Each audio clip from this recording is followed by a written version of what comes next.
Got so many options, and we know he can play them all. And oh lord, we got ourselves an Aurelia into that mid lane. So a lot of skill expression, a lot of playmaking ability. Both teams locked and loaded. Tien, oh, maybe they find a gank window. Well, there's a flawless duet. Crisp is here. Scout might be forced to flash away. He goes underneath his turret. He flashes back over it as Crisp goes in. Crisp will not die, and they're able to tank this turret up nicely there. Doomby flashes himself out to safety, and it's FBX with first blood. I'm so surprised. I thought maybe JJ would be able to turn that one around and at least find a kill on the Crisp for a 1-for-1. Not able to in the end. FPX still going for it. They're still going. He's a flawless duet, and the concussive blows down onto two members of EDG. They will gain one more. They will force the flash out of Mako and the exhaust. FBX starting so explosive. Q lands, and Tien on his Lee Sin pick will pick up another for FBX. Beautiful Q from Tien there in the end. Is well. What? We're back in, and there's an immediate kill there for Scout. Great. Another gold lead, and a dragon now as well for FBX. So still doing very well in this. Now Tien with 2 kills on this Lee Sin has almost got his Gore Drinker pretty much finished. And G into your playpen as FBX, you're happy. Nope, that's all in comes out. Yeah, there's the all-in. They're going to force the flash in. Flash forward there from LWX to try to get onto Mako. Mako has not got the subjugate available to him, and he will fall. So, flash burn by LWX. Gonna posture for this fight. Both Mako and Crisp are on their way. They are. There's the Dominus here. You have the Slicing Maelstrom very, very soon. The Rift Herald is going to be secured by FBX. There is the Slicing Maelstrom down on top of the Vanguard's edge. They go for it. Look at that AoE damage coming down. But it's going to be a trade of 2 kills for 1. Can't do it. He keep himself alive. The answer is yes. And they'll take one more for the road. FBX get the objective. FBX get the kills. And FBX get out with everything they could have wanted and more. Has been started by Doomby, but he's going to back himself up. Now Scout going up towards this top side. You can see now the Dominus has been popped. Do they want to try and go for this one? They will. The Dominus with the culling is enough to take him down. Nice repayment of the favor there for Scout onto Flandre's lane. It does mean, however, you will have to give up this dragon. As I say that, there is an arrow more in... as I say that, we're going to see Tien now landing the Q going up onto Mako. Subjugate has to be used to keep him alive. The Dragon's Rage kick is available, but Tien doesn't want to go for it. Available for him, but he does not have that available to him with the flash. Now we can see LWX using the Gale Force, using his own flash to try and get away from Mako and Viper. That's a couple of different summoners now burnt. We can still see the fight happening. There's going to be a TP coming in. JJ gets going to try to jump through onto this Vanguard's edge, and they jump straight onto Tien. Tien, though, still alive, will actually kick back just as his dying wish. And now Doonby and Nuggery trying to push in onto JJ. They will find him. They will kill him. And that's enough for a 2-for-1 trade in favor of FBX. The Dragon is, or sorry, the Rift Herald is still available. Well, so everyone on the side of FBX will greatly benefit from that little bit of extra stats and buff. But Doonby is opting towards this bot side. He has a teleport, and as I say that, he's going to use it immediately. Flandre's been exhausted inside the Dominance, and now he's left on his lonesome by himself, forcing Mako to flash over the wall, as he's the one who would have been caught out by the flawless duet. And the Rift Herald will reset once again. FBX seems to be holding the momentum right now. FBX... And you can see the value that this Gale Force is giving to LWX as well. Just so much ways of keeping himself safe. If he has an Immortal Shield Bow there, hell, maybe even a Kraken Slayer, even though we haven't seen it in a while for the Aphelios, it's just lights out. He has no escape, he has no flash, he can't get out. As we can say that now, JJ might be in trouble himself. Great pillar to try and disengage, but there's going to be enough of a way for him to get it back out on top of this. And you can see now Scout trying to free fire onto this side, but the Unbreakable keeps all damage from hitting the core important members of FBX. And now, with a Rift Herald being dropped, FBX feel confident. FBX feels strong. They're pushing forward. There's a good culling, but here comes Nuggery with the Slicing Maelstrom, not quite able to find an angle for it, and that means that this Rift Herald is going to get its final charge off onto EDG. If there's any magic that can happen, any clutch plays that can come out, any mistakes by FPX that you are able to punish. But man, it is so nice. He's just feeling like he can't really go for that one. And uh-oh, Flandre, you're in trouble, buddy. You have to flash over. He's going to still be in trouble as he tries to run away. They know exactly which direction he went, but all that's been happening, LWX now in a little bit of trouble himself as JJ gets himself a solo kill onto the FPX AD carry. Nowhere for him to go. Resets coming off from FPX, so FPX not having any new vision set down there to where they would Lucian could always try and hover someone like an Ashe down as well. But right now, just being this mid-jungle combo. Here we go. They're going to jump straight into Nuggery, and he is dead, buried. Nothing he can do. Slicing Maelstrom was used, but it was not to any. It does feel like you have core items on most of your important members. Maybe JJ being the... Oh, Tien though. Oh, there it is, right on the Scout. He's the guy with most of that. And that's a 4-man flawless duet. That was insane from Doonby. And EDG, you've lost this fight. You have to run away. It's a double kill for Doonby. He deservedly needs to get himself even more because he set that one up 100%. Him and TN are just massive. Chris picks up the Flandre kill, and that was just absolutely perfection from FPX. TN finding the angle was the crucial thing in that fight. Also then setting up for Doonby to go in for them to take over. It just feels like all these clutch moments FPX are able to... caught out, but there is a TP coming now off the backside of this. Is Nuggery. He's got Flash, he's got Slicing Maelstrom. He'll go straight in onto the AD carries, and they're dead. Buried. Nothing else to talk about. The AD carries are gone, no longer to be seen in this world, Lyric. And now FPX, they could look for the game. There's no real damage now on the side of EDG. No, they can just keep going. Flandre, though, I think he's... Oh Flandre by so much time! Buying so much time, He's dead. but again, another flawless duet, and I want to really emphasize the flawless duet for that for Doonby. Game 1 will be FPX. They put their foot on the gas, they never relented, and they are taking one more step towards being the #1 team in the regular split. FPX just putting on a clinic in that one, completely taking down EDG. And it goes to a point, but Karma champion that does fall off if you're not able to get ahead, and we get TN on the Lilia. This was something that TN became one of the best players in the LPL last year. Which there is a level 2 for Flandre, so see what he actually took after that. He did take the slice and dice, but he slices in, crunches down. Flandre's dead. There's nothing he can really do here. He knows he's going to have to fall down, and TN with the prediction. Doesn't have to use any summoners himself, and that is first blood to FPX. When Mr. Doonby is on the riff, TN actually invading JJ.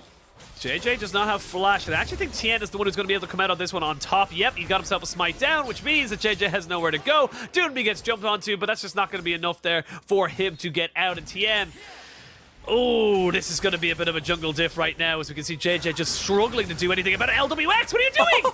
LWX, why? Oh, as I say that, we're going to see TN. He's going to force the flash out of Scout as he's going to keep going back on top of this. TN should be able to pick another one. This is TN's jungle right now. Jungle Kingdom. Did still end up going for a reset. Does have TP if any shenanigans broke out, but EDG are on the opposite side of the map. They actually do have pings on where JJ is right now. Funnel more plates onto this Ezreal. Oh, TN gets jumped on by Scout. Don't know if that's the one you want, but he actually kicks him back into the Moonfall. TN able to smite, though, keep himself healthy. There is going to be the sleep going in. Doonby taking a lot of damage off of this. They go back in with the Crescent Strike and try and take this one out, but the Heartbreaker is enough to break the hearts of EDG. There's one trade back, though, as Flandre finally jumps in. Nuggery not quite in Meganar, so cannot continue the chase. It ends up being... FPX are still here, Flandre. They are, but the Dominus is not quite off cooldown just yet. Flandre, I don't think you're going to be getting out of this one, my friend. Nope, he's going to try and keep himself alive as long as possible. We'll have a little bit of sustain off of the Q, but just nothing else he can really do. And that's going to mean that... Chris, okay, just going to back off in the end. Ooh. But Nuggery TP coming out. This is almost a big mega. TP, almost mega. They now have vision on him, so they know when he's there. Viper in a little bit of trouble, maybe force the flash away. He is. One more auto attack will knock him out and take him down. You can see him trying to trade this one back, but not able to do it. The flash from Nuggery is enough to keep him alive. 2 quick kills in the bot side, but now EDG, what can you get around the map? All 5 members were committed to that bot lane. Now you can see the Rift Herald going down in mid as they look for more turrets and more gold. I actually think EDG are probably going to be the team to win out on this play. You're getting turrets top. It's up in top side. And Nuggery might feel like he can go for a little bit more of a play. There is no minion wave, though, as TN's just a little bit far behind. But 3 turrets down is pretty massive. Nuggery...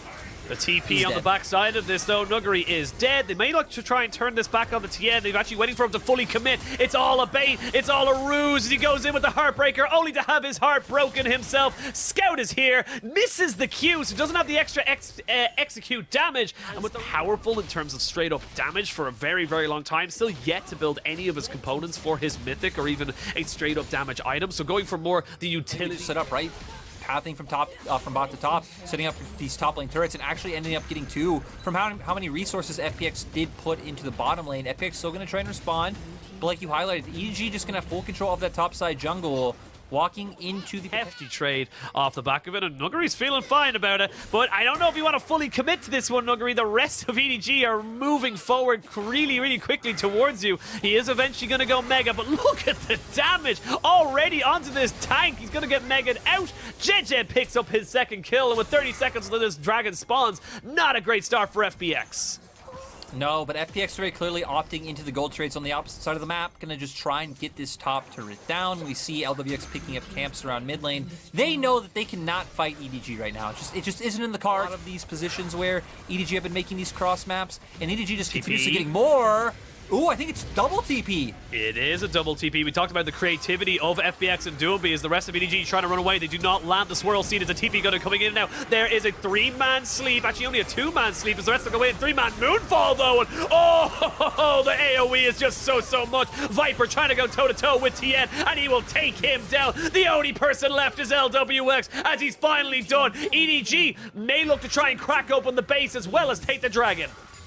Yeah, they definitely can look to do it. As you know, Penguin, after game one, I thought keep it going, so they're just going to try and get a charge off with it as much as they possibly can. And you can see already down below half HP, this isn't getting a charge off. Oh, TP though on the backside of this is going to all be a big old beta scout, and JJ trying to see if they can find someone. LWX's Immortal Shield though has already been popped, and Doobie needs to go back in on that fight. He's dead. He'll get a 2-man sleep going, and the Heartbreaker on top of the Karma as Tien now tries to run away, tries to keep himself alive, but he just cannot run from what is happening. Flash forward by Scout, even uses the blast cone to keep him up in the air, and that's going to be 2 quick kills for Chef Kiss. C'est magnifique as we go into the second game, and EDG are very much winning. They're 6,500 gold up, and actually Viper gets a kill onto LWX out of nowhere. No Nuggery with no TP is a little bit caught out on his lonesome. Does have the Mega Gnar now available to him. Gonna try and maybe get that Gnar ult into the wall. Gonna have a crunch to come down, but he's dead and buried. It's gonna take a very long time to take him out. Flandre will say thank you very much. And now it's a 3v3 in the mid lane. As we can see now, EDG going back in on top of Crisp and Doonby. The exhaust comes out to try and stop makeup, but this is all about Viper. This is all about the Ezreal, the Triforce man himself.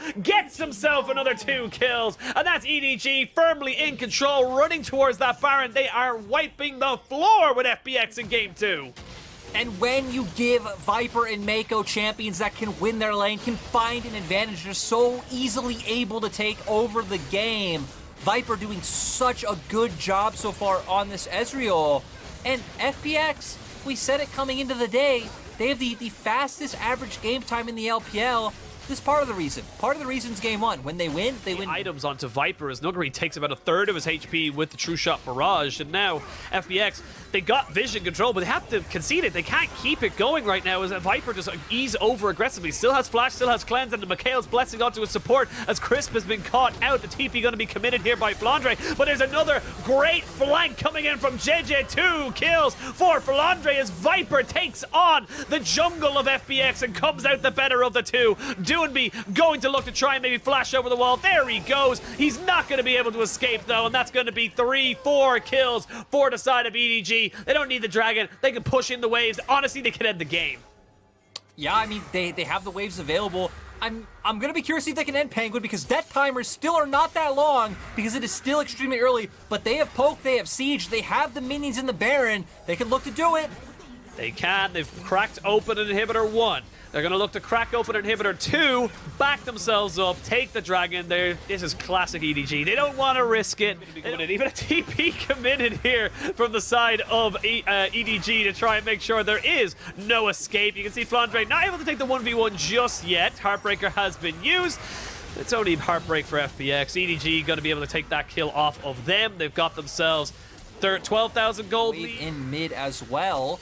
Oh my god. So going to start pulling FPX apart, and we just continue to see that damage coming out from Viper, and FPX having no real way of walking forward, because remember, the big engage point for FPX this whole game has been the Lilia.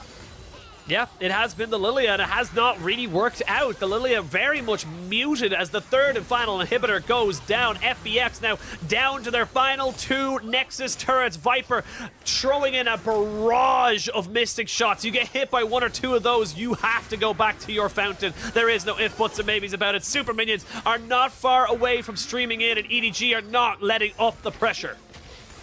Now we're going to be keeping our eyes on Nuggery, almost as his Mega, if they can find some kind of hero play. Very doubtful. They're 13k gold behind, but is their only hope. Feels like for EDG, they can just keep playing it like this with the siege coming through.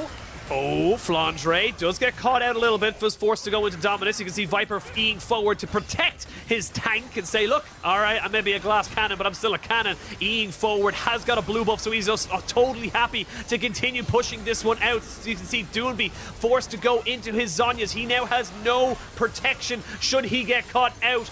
Flandre and Chris, or sorry, excuse me, Nuggery and Chris trying to just back away. This is all Viper. Viper is literally the one keeping everyone at FPX at bay. Now the TP can come back in. This is double super minions streaming forward. FPX trying their very best to defend their Nexus. I just don't think they can. There it is. The Glacial Fissure to try and set it all off. The Lilia is dead. The Aphelios has fallen. FPX down to 3. There's only one Nexus turret left, and you can see FPX, they know they have to fight, but it's all for naught. We are going to a third and final game between our top 2 teams. EDG will not be silenced. They will not go down 0-2, and they will keep themselves in with a shot at top spot. The fight. A little bit of trivia there for LWX. Last time he played the Ashe in the LPL was in the 2020 regional finals. So been about a year since the last time he's played it competitively on this stage. Of course, played it in the Nest tournament in 2020. He's to be a little bit careful. We are going to see the bot lane of FPX roam over, try and get something here. Mako is there, and Scout's still being chased down. He does not have much of an escape, and now we can see in this bot side the damage coming out from LWX with that approach velocity. They're going to try and go in on top of this flash away from FPF quick, as he might have well given away his life. LWX now being chased down. 2 kills going over to Viper, and there's going to be a TP as well. Doonby picks up the scraps, but now Scout is here. Can they find another kill? Who? Now kind of caught between the serve. Very difficult to make this dive work, though, for EDG. I don't know if they want to fully commit to it, because it could go horribly wrong. As I say that, we are going to see a full commitment there. As Tien now here, we're going to see the Destiny Gate come out as well. That's going to be Doonby stealing it and taking it back onto this top side. He's going to be able to take down 2 kills himself. Doonby is not done with this game, and he is not done with this series, Lyric. As we go back down towards this bot side, is just a trade of a little bit of Hellfires, and that was a nice steal of an ultimate there from FBX, able to capitalize on Twisted Fate being recalled. And it feels like this is what the series is turning into, right? It's the battle of top side for FPX against the bottom side for EDG. Scout looking for a play of his own. Yep, he's going to find himself the gold card onto LWX, who has got flash but knows he's dead, and there's no real reason he should use it just there. Another kill goes over. It's 2 kills top to 2 kills bottom, and we know we're still going to look for this play. Oh, we come back into more kills. Yeah, we got to come back into one more kill going over onto Scout. It's going to be Tien taking that one up for himself. Gold card locked and loaded, and Crips cannot tank no more. There's the Lee Sin kick stolen by Doonby. Mako, however, will not land the Winter's Bite, so FBX should be able to get themselves back out. And 5-5, EDG kind of being dragged back into similar Game 1 territory where it's scrappy, it's fight after fight after fight, and that's where FBX thrive. That is where FPX love to play, right? Especially the fact 3-0-2 now on the Silas. Did opt into early Lucidity boots, so not being on his Mythic like Viper, who is already on that Immortal Shield bow, but doesn't matter what the lead he has with the pick that FPX were able to find in mid doing this Dragon. And Doonby also making his way down towards spot, but I think Viper's way too close to his turret. Untaken as Mako now with Viper trying to see that this is going to be a little bit more of an engage here. I don't know if LWX has much places to go, but 4. Back up to the top side. It's 2v2 down the bot side, 3v3 up on the top lane. You cannot fight for this Rift Herald. There's too many big... Viper now even making his way up to level 7, so can't even stay in this lane as a 1v1 comes out. Charlotte, who doesn't have ultimate, but still might be able to fight. It has red buff. Yeah, has red buff and has got the flash advantage as he goes back in. Nowhere for Flandre to go. Nice solo kill there from the sub-mid laner as FBX get themselves back into the advantage in this top side. But now, with bot lane under contention, they're looking to try and take this turret. As Tien now in a little bit of trouble. Is a bit by himself. Going to have to use the Heartbreaker over the wall. Does get gold carded on top of him straight away with the Glacial Fissure, and that's going to be Scout picking up a kill as the rest of the fight can really happen. There's the Destiny Gate. They're trying to catch out Doonby and take him out in this game. Mako, though, was behind the wolves and wasn't able... In the corner of our screen, Scout's dead. Scout is in fact dead. We're going to see the stolen Lee Sin ult by Doonby, able to knock back. I would even argue the same thing for EDG. You probably just have to pay no mind to top side, but they're going to bring in multiple members. But the thing is, there's just no time. There's no way you can contest this, right? You just have to be continuously past the hairs of his chinny chin. Scout able to keep himself alive. Viper picks up all of this solo gold, gets himself a nice 600 boost in his crisp. With Doonby having that stolen Destiny Gate, may look to try and just put more pain on this Jace. Yep, looking like they're going for it straight away. There's a Destiny Gate right down. Is he going to try and go for it? Not quite landing the Everfrost, but he does land the Abscond Abduct. And that is enough to take him down. 0-4 for this Jace. It feels bad, man. But JJ just saying it's okay, bro. We're getting a dragon. And even Scout can have pressure on the opposite side. Not going to be able to turn that into a dive mid, which would have also been kind of nice if they could have done that when the topside play was happening. But both Tien and Chris were hovering in river the whole time, never fully committed to the topside play. So no play like that able to come themselves back onto the map. That being said, though, EDG saying, look, we're not happy about us losing out on our Rift Herald. We're going to try and get yours. There's a Destiny Gate coming out for the side of EDG. The Unbreakable being popped up on side of Edward Gaming, as EDG now looking to try and see if they can deny this, but there is the ult there committed to on top of the Braum. We're going to see Scout try and keep everyone alive with a single gold card, but I don't think he can. There's 2 kills for Doonby, a 3rd for the side of FBX, a 4th. Why not? They get themselves a Rift Herald, and they also get themselves a team fight win. They're going to have so much more priority now as they look for multiple more objectives. I think we saw the awkwardness of the way these fights will go for EDG if they opt into, you know, things like this. Because for FPX's composition, you have a front line. You have lots of engagement. Map and a quick look at the items. You can see where the discrepancies tend to lie. In bot lane, it is a full item and a half ahead between mid and bot. See if they can catch someone on a lazy rotation. Yeah, big thing for FPX is, caught out Mako. They caught out Mako, but he's a tanky boy with that Unbreakable up. Doonby forced to go golden early on in this fight. So we can see Chris going back in with the quickness, trying to see if he can keep himself alive. They go in with the Stolen Fates call to chuck him back right on top of everybody. Ash goes down, but they take away the Braum. Now Viper trying to just kite this one out. He cannot, as it's a double kill going over to Xiao Lao Hu. And that's going to be 3 kills in favor of FBX and the mid lane tier 2. That's like the best place for FPX to get kills. They were already pushing in the waves. They're already by the turret. They guarantee themselves a free objective. 17 kills to 7 for FPX at this point. This is going to be a Baron. And I really like the 2-lane setup coming out from FPX in that play. I think they realize if they commit to 3 lanes, that opens up a potential play for EDG with the Destiny. But wait, JJ gonna look for his way in, see if he can find some kind of miracle play. Oh, he's looking. He's hunting. He's trying to see if he can get it. He now knows the Baron down to 2,000 HP. Does he go in on top of this? He's going to try and look for the Q. Doesn't land it onto the Baron just yet. Now we can see actually Crisp dying straight away. Nowhere to go in. Goes in. No steal available, though, as FBX secure that objective and get them the hell out of dodge. They're jumping now on top of the clone of the Wukong. That's going to be 1 kill in favor of EDG, but they lose the Baron, so FBX, mission accomplished. Did you just see how quickly that decision was made, though, right? Because they saw that JJ was there, and they realized the second we get this Baron Smite off, so many members are onto it, and it just panned out as expected. You look at the KDAs of FPX topside, JJ. They are insane as, ooh, JJ trying to find a flank, but I really don't think it matters, right? Superior lane dominance in the mid lane, and also that's just a straight-up superior team fight. And speaking of which, we might see one right now. We're going to go in. The Abscond Abduct, that's going to be a nice Everfrost from Scout. But he has no flash and nowhere else to go. So sadly for Scout, he's going to keep his Zhonya's cooldown for when he would be able to make it useful. And he's going to back himself up. But now FBX, with 40 seconds still left on this Baron, going to continue their push of taking down all these tier 2s. And they still have a lot of engage tools. Enchanted Crystal Arrow up, the Cyclone is up. Like, if EDG play too far forward, I think FBX can just find a fight and end. So they got to be careful. They are going to back off. They realize they can't look for this fight, and this should be an inhibitor for the side of FPX. Could be an inhibitor, maybe a little bit more as we do go forward. Doonby not quite able to land the Everfrost, but we are going to see the Glacial Fissure from Mako come out.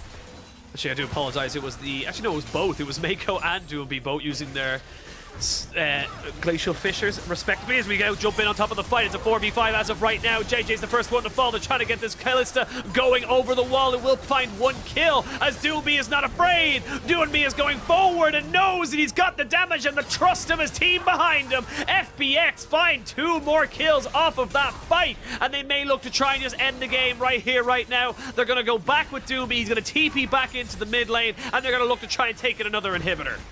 And I'm just scratching my head at EDG. They must have been feeling desperate because JJ goes in.